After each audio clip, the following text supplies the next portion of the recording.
Les compagnies aériennes traversent une transformation discrète mais majeure. Et si vous avez 65 ans ou plus, ce changement impacte directement votre façon de voyager à l'international. À l'approche de la fin 2025 et en entrant dans 2026, de nouvelles directives aéroportuaires et aériennes entrent en vigueur dans de nombreux pays, et chose intéressante, elles ont été conçues pour avantager les voyageurs seniors. Pourtant, très peu de personnes en France ont été clairement informées de ce qui a réellement changé. Chaque fois qu'une nouvelle règle apparaît, il y a presque toujours un détail passé sous silence. Moins le passager est informé, plus il est facile pour une compagnie aérienne de facturer quelque chose qui devrait être gratuit ou de refuser une assistance pourtant prévue par la réglementation. Le fait est que, une fois que vous comprenez ces 12 nouvelles règles internationales, des règles que beaucoup de compagnies préféreraient que vous n'appreniez jamais, l'expérience à l'aéroport change complètement. Les contrôles de sécurité deviennent moins éprouvants, l'embarquement est plus fluide et mieux organisé. Vous accédez à de meilleures options de siège. L'assistance à la mobilité devient plus fiable et, progressivement, vous commencez à voyager avec une confiance que la plupart des personnes de plus de 65 ans n'imaginent même pas déjà possible. Et avant d'entrer dans ce guide méconnu des aéroports pour 2025 à 2026, pensez à vous abonner et à suivre la chaîne. Vous recevrez ainsi en priorité des informations qui peuvent vous faire économiser de l'argent, éviter des désagréments et garantir un voyage international beaucoup plus serein. Entrons maintenant dans le concret. Voyons ce qui change réellement et comment quelques phrases simples peuvent débloquer de vrais avantages dès que vous arrivez à l'aéroport, que ce soit en Europe, en Amérique du Nord ou dans toute autre destination internationale. Commençons. La première évolution concerne la nouvelle politique internationale d'exemption médicale lors des contrôles de sécurité, désormais en vigueur dans plusieurs pays, y compris dans de grands aéroports européens et nord-américains. Pour beaucoup de voyageurs seniors, cette étape a toujours été la plus pénible du trajet. Sortir des affaires du bagage cabine, séparer les médicaments, poser des dispositifs médicaux dans les bacs, subir la pression et parfois devoir expliquer des problèmes de santé personnelle en public. À partir de la fin 2025, les services de sûreté de nombreux aéroports ont toutefois élargi discrètement les protections accordées aux passagers de plus de 65 ans, en garantissant davantage de confidentialité et beaucoup moins de stress. Si vous voyagez avec un appareil CPAP pour l'apnée du sommeil, de l'insuline, des traitements cardiaques, des solutions liquides médicales spécifiques ou tout autre équipement médical indispensable, il n'est désormais plus nécessaire de sortir quoi que ce soit de votre sac. Absolument aucun de ces éléments. Cela rend la procédure plus rapide, réduit l'anxiété et évite des situations inconfortables. Le détail interne que presque personne ne mentionne, c'est que de nombreux agents de sûreté fonctionnent encore avec d'anciennes habitudes, car leur formation n'a pas été mise à jour aussi rapidement que les règles elles-mêmes. Il est donc possible qu'on vous demande de sortir des objets qui sont officiellement déjà exemptés, et c'est là que la connaissance du passager fait toute la différence. Pour éviter tout problème, avant que votre bagage ne passe sur le tapis, vous pouvez dire quelque chose comme « J'utilise la politique médicale actualisée concernant les dispositifs et articles de santé. En cas de doute, une capture d'écran du site officiel de la sûreté aéroportuaire suffit. » La phrase clé à retenir est simple et claire. Mes dispositifs médicaux sont exemptés selon la réglementation médicale en vigueur. Dites-le une seule fois et vous constaterez immédiatement la différence dans le déroulement du contrôle. Passons maintenant à la deuxième règle, l'une des plus méconnues par les voyageurs seniors. L'embarquement est souvent la phase la plus chaotique de tout voyage. Bousculades, fils encombrés, coffres à bagages qui se remplissent trop vite, et cette impression permanente de devoir se presser pour ne pas manquer de place.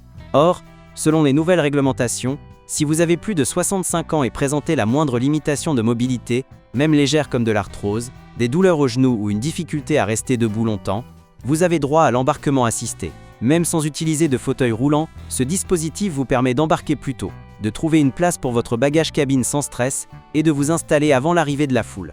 Le problème, c'est que les compagnies aériennes dissimulent souvent cette option dans la rubrique des services spéciaux. Le personnel ne la propose presque jamais spontanément, il faut en faire la demande. En arrivant au comptoir de la porte d'embarquement, il suffit de dire « Je souhaiterais ajouter une demande d'embarquement assisté à ma réservation ». Cette simple demande entraîne une mention interne sur votre carte d'embarquement et vous place dans un groupe prioritaire, sans frais supplémentaires ni statut particulier. Si vous utilisez une canne, un déambulateur ou tout autre appui, le signaler dès l'enregistrement facilite encore davantage les choses, car le système enregistre automatiquement le besoin. La phrase clé ici est « Pouvez-vous ajouter la mention d'embarquement assisté à ma réservation ?» Une seule phrase qui change complètement le début de votre voyage. L'une des plus grandes inquiétudes des personnes âgées qui voyagent à LE est la peur d'être séparées de la personne qui les accompagne. Qu'il s'agisse du conjoint, d'un enfant adulte, d'un aidant ou même d'un ami présent justement pour apporter son aide.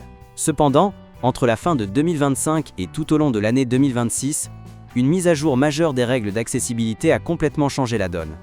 Désormais, si vous bénéficiez d'une assistance à la mobilité ou d'un soutien médical à l'aéroport, votre accompagnant a le droit de rester à vos côtés, depuis le passage au contrôle de sécurité, jusqu'à l'embarquement, même s'il est enregistré dans un groupe ou une zone totalement différente. Le grand avantage caché de cette règle, c'est la tranquillité d'esprit. Au lieu de traverser l'aéroport seul, inquiet à chaque point de contrôle, vous et votre accompagnant passez ensemble toutes les étapes du parcours. Cela réduit le stress, évite les confusions et empêche toute situation de vulnérabilité ou de manque de soutien. Cette protection découle de normes internationales d'accessibilité, inspirées des réglementations appliquées dans les grands hubs aériens nord-américains et reprises comme référence dans de nombreux pays. Elles exigent que les personnes dépendant d'une assistance ne soient pas séparées de leur réseau de soutien pendant les procédures aéroportuaires et l'embarquement. Pourtant, les compagnies aériennes communiquent très rarement sur ce point. Il faut donc activer ce droit dès l'enregistrement. Il suffit de dire par exemple « Nous voyageons ensemble et je bénéficie d'une assistance à la mobilité. J'ai besoin que nos embarquements soient liés ». Même si l'accompagnant a une réservation distincte, les agents peuvent synchroniser les groupes d'embarquement et, selon les règles les plus récentes, ils doivent le faire lorsque la demande est liée à la mobilité ou à l'âge. La phrase clé qui fonctionne est « Pouvez-vous rattacher mon accompagnant au titre de l'assistance à la mobilité ?» Ainsi, vous restez ensemble du début à la fin de l'expérience aéroportuaire. La quatrième règle concerne un sujet qui génère depuis toujours beaucoup de stress chez les voyageurs de plus de 65 ans. L'utilisation des fauteuils roulants et des services de mobilité à l'aéroport. Beaucoup ont déjà vécu des situations désagréables, comme demander un fauteuil dès l'enregistrement et se retrouver seul au contrôle de sécurité parce que l'agent a disparu. Ou pire, arriver à la porte d'embarquement et réaliser qu'ils ont été laissés de côté en attendant qu'une aide se présente. Cela arrive parce que la plupart des grands aéroports sous-traitent ces services à des prestataires externes, ce qui crée souvent de grosses failles dans la prise en charge. Mais les règles d'accessibilité révisées pour 2025 et 2026 ont totalement modifié ce fonctionnement. Désormais, les aéroports internationaux doivent garantir une assistance continue, c'est-à-dire un accompagnement complet depuis l'enregistrement jusqu'au siège à bord de l'avion, sans changement inutile d'agent et sans laisser le passager isolé dans un coin. Pour activer ce droit, il faut être clair et direct. Dites simplement « Pouvez-vous coordonner une assistance continue à la mobilité depuis l'enregistrement jusqu'à l'embarquement ?» Cette phrase déclenche un niveau de service supérieur, conçu pour éviter les interruptions et garantir que vous soyez accompagné par une équipe responsable du début à la fin. Il existe même un détail encore plus puissant. Si vous effectuez la demande au moins 48 heures à l'avance, vous pouvez solliciter un accompagnant dédié, quasiment un guide personnel, bien plus fiable que le service standard de fauteuil roulant. La phrase clé est « Merci d'indiquer dans mon dossier une assistance continue sans changement d'intervenant ». À partir de là, l'aéroport vous intègre dans un protocole plus strict, ce qui rend toute l'expérience beaucoup plus prévisible et sereine. La cinquième règle est l'une des plus importantes et aussi l'une de celles que les compagnies aériennes cherchent le plus à passer sous silence. Le droit légal au changement de siège pour raison d'accessibilité, sans frais supplémentaires. Chacun le sait, tout siège considéré comme plus confortable est habituellement facturé comme une option payante. Place à l'avant, siège côté couloir, rangée avec plus d'espace pour les jambes ou zone dite préférentielle. Or, les mises à jour des réglementations aériennes internationales pour 2025 à 2026 garantissent que les voyageurs présentant des limitations de mobilité, des problèmes articulaires, une circulation sanguine fragile ou utilisant des dispositifs d'aide, peuvent demander des sièges accessibles sans rien payer, même si ces places sont normalement plus chères. L'avantage caché est considérable. Un siège côté couloir, par exemple, facilite le fait de se lever régulièrement. Les rangées situées à l'avant offrent davantage de confort. Les zones accessibles réduisent les risques de douleur, de chute ou d'inconfort pendant le vol. Ces aménagements ne sont ni des privilèges ni des faveurs. Ce sont des droits garantis par la réglementation internationale.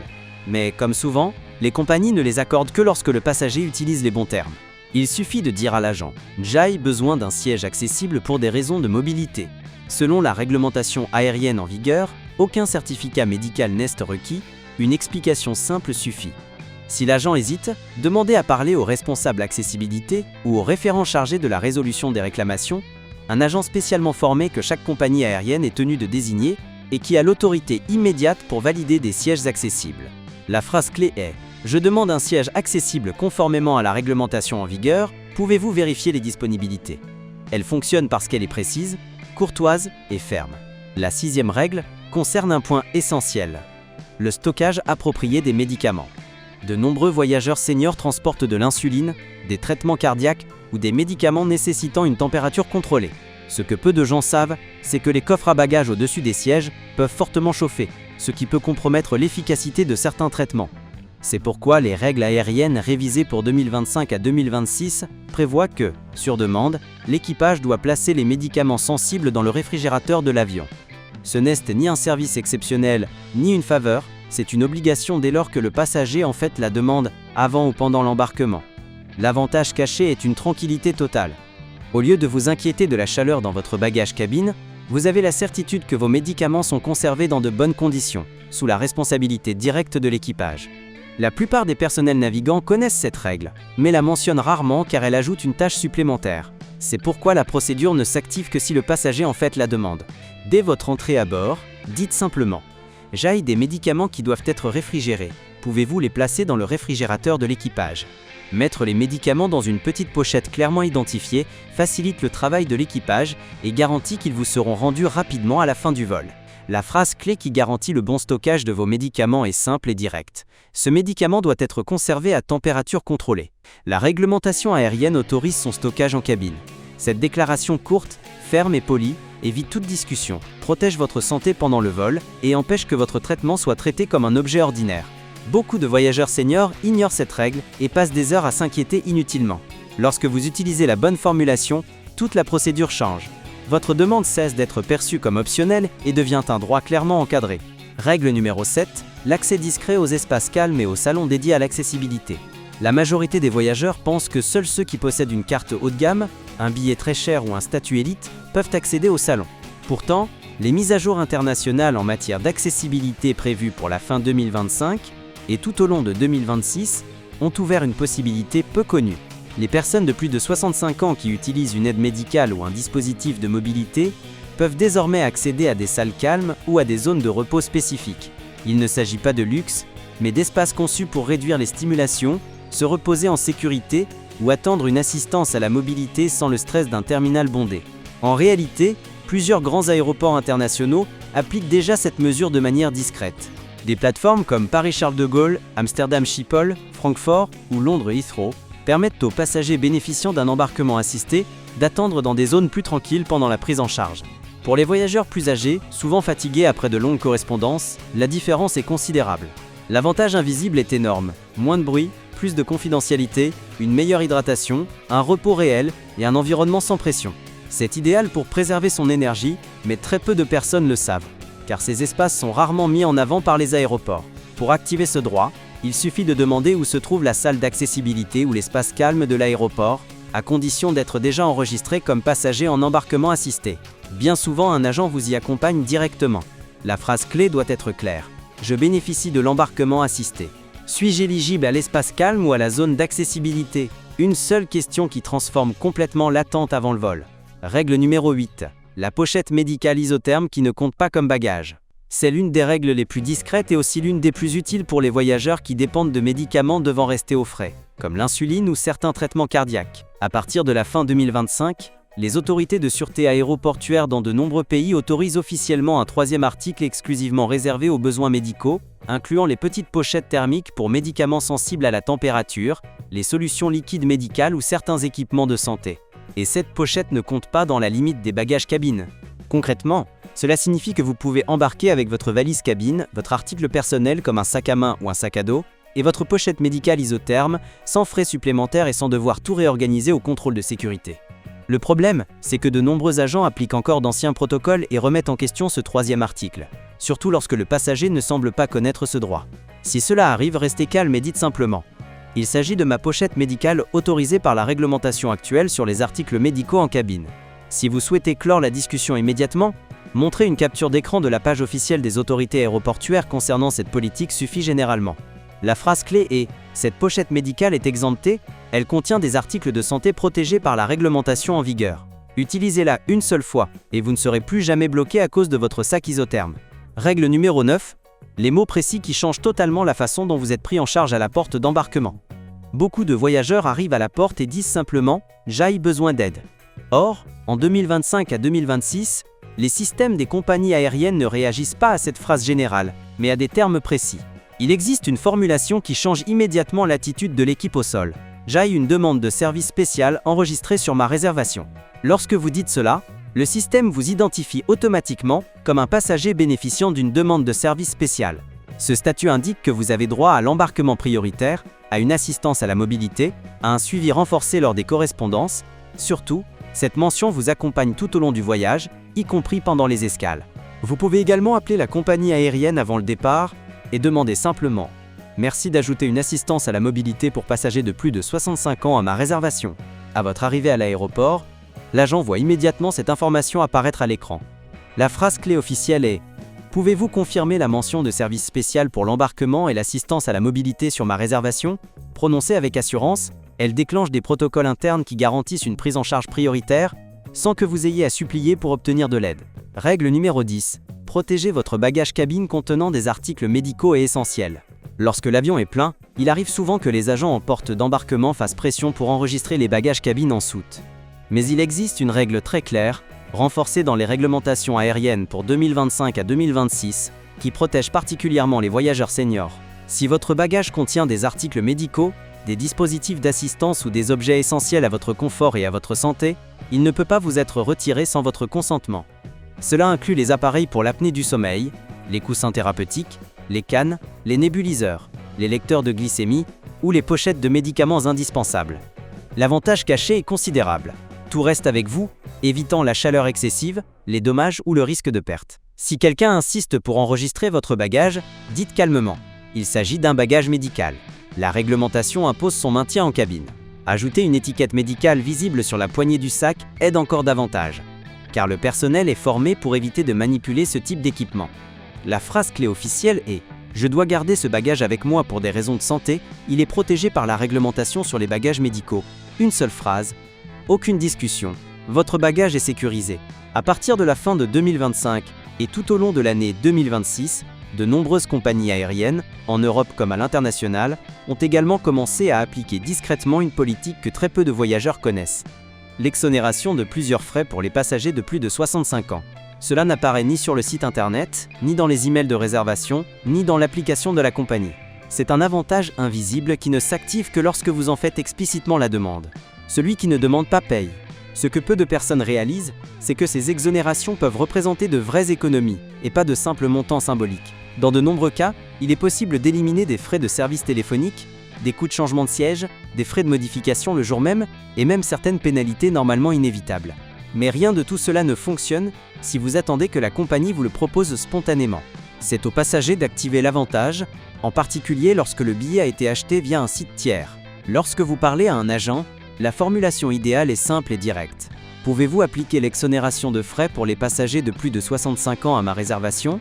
Les agents vérifient généralement votre âge dans le système et suppriment immédiatement les frais concernés. Et voici un détail interne que presque personne n'imagine. Certaines compagnies remboursent même des frais déjà payés dès qu'elles constatent que vous entrez dans la catégorie des passagers seniors protégés. La phrase clé à utiliser à ce moment-là est « J'ai compris qu'il existe une exonération de frais pour les seniors, pouvez-vous vérifier si elle s'applique à mon billet ?» C'est poli, ferme et de manière surprenante, cela fonctionne la plupart du temps. Il existe encore une stratégie peu connue mais extrêmement efficace, appelée l'annulation de courtoisie. Même si les avions fonctionnent avec des règles strictes en matière de siège, de plan numérique et de priorité d'embarquement, les superviseurs de porte et certains membres d'équipage disposent d'une marge de décision qui n'est écrite nulle part, et qui bénéficie très souvent aux voyageurs plus âgés. L'annulation de courtoisie permet d'assouplir certaines règles lorsque cela améliore le bien-être du passager. Et après les mises à jour mondiales en matière d'accessibilité entre 2025 et 2026, cette pratique est devenue encore plus courante. La valeur cachée de ce levier est considérable. Il peut vous rapprocher des toilettes, vous placer sur un siège côté couloir, ou même vous déplacer vers une rangée avec plus d'espace pour les jambes, même lorsque le système affiche un avion complet. Cela ne fonctionne pas à tous les coups, mais bien plus souvent que ce que l'on imagine. Exemple concret. Si vous êtes assis loin des toilettes, et que cela vous pose un réel inconfort, il suffit de dire calmement « Je serai plus à l'aise plus près des toilettes ». Y a-t-il une possibilité d'ajustement ? Une fois l'embarquement terminé, et les sièges libres visibles pour l'équipage, ils peuvent généralement réorganiser la répartition. Le secret n'est pas d'insister, mais de formuler la demande avec assurance et courtoisie. La phrase idéale est « S'il existe une possibilité de flexibilité par courtoisie, je vous en serai reconnaissant ». Cela exprime un besoin légitime de confort, sans donner l'impression d'une exigence, et laisse à l'équipe la liberté d'aider d'une manière que le système ne permet pas automatiquement. Les compagnies aériennes tirent d'importants profits du manque d'information des passagers, et ceux qui en souffrent le plus sont justement les voyageurs plus âgés, qui pourraient activer des protections essentielles, mais ignorent totalement leur existence.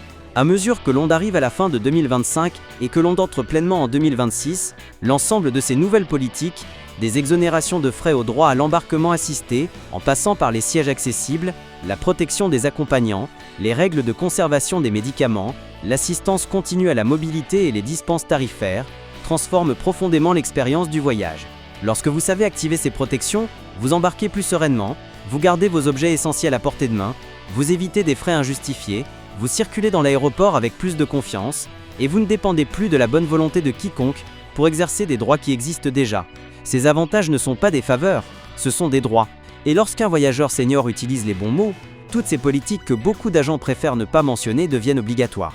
Alors, lorsque vous voyagez, souvenez-vous que vous ne demandez pas un privilège, vous activez simplement des protections conçues spécialement pour vous soutenir.